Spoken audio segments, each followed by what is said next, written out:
आज technology sector में एक ऐसी खबर निकल करके सामने आई जिसने एक स्ट्रगलिंग कंपनी में अचानक से नई एनर्जी भर दी है।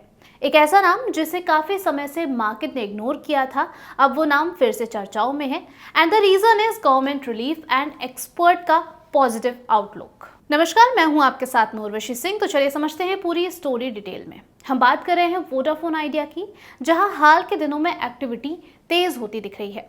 इस बदलाव में सबसे बड़ी वजह है गवर्नमेंट द्वारा पुरानी ड्यूज और लायबिलिटीज की रिव्यू प्रोसेस, जिसमें कंपनी को कुछ रिलीफ मिलता हुआ नजर आया है। और इस डिसीजन के बाद से कंपनी पर एक इमीडिएट प्रेशर थोड़ा सा कम भी हुआ है। अब वोडाफोन आइडिया के पास टाइम है अपने नेटवर्क इंफ्रास्ट्रक्चर को अपग्रेड करने का और अपनी सर्विसेज को बेहतर बनाने का।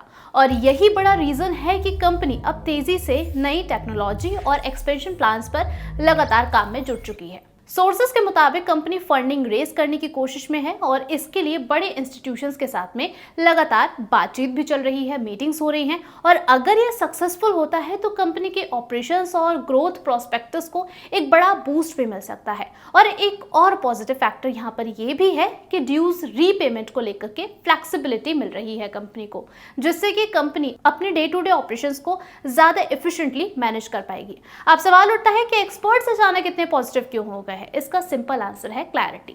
जो अनसर्टेनिटी पहले थी, अब उसमें काफी हद तक कमी आ चुकी है, जिससे इन्वेस्टर्स सेंटिमेंट इंप्रूव हुए हैं। लेकिन चैलेंजेस अभी तक यहाँ पर खत्म नहीं हुए हैं। कंपनी को अपना नेटवर्क और ज्यादा स्ट्रॉन्ग करना होगा, कस्टमर बेस को रीगेन करना होगा और सबसे ज्यादा इंपॉर्टेंट ये है कि 5G रोल आउट में तेजी लानी होगी। इसके अलावा कंपटीशन भी काफी ज्यादा हाई है, जहां रिलायंस जियो और भारती एयरटेल पहले से ही स्ट्रॉन्ग पोजीशन में नजर आ रहे हैं।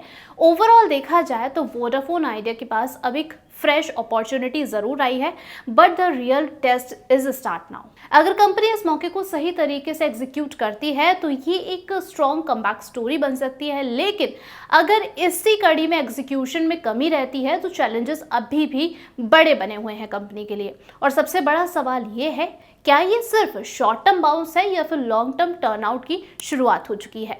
आपको क्या लगता है? कमेंट बॉक्स में जरूर बताइएगा।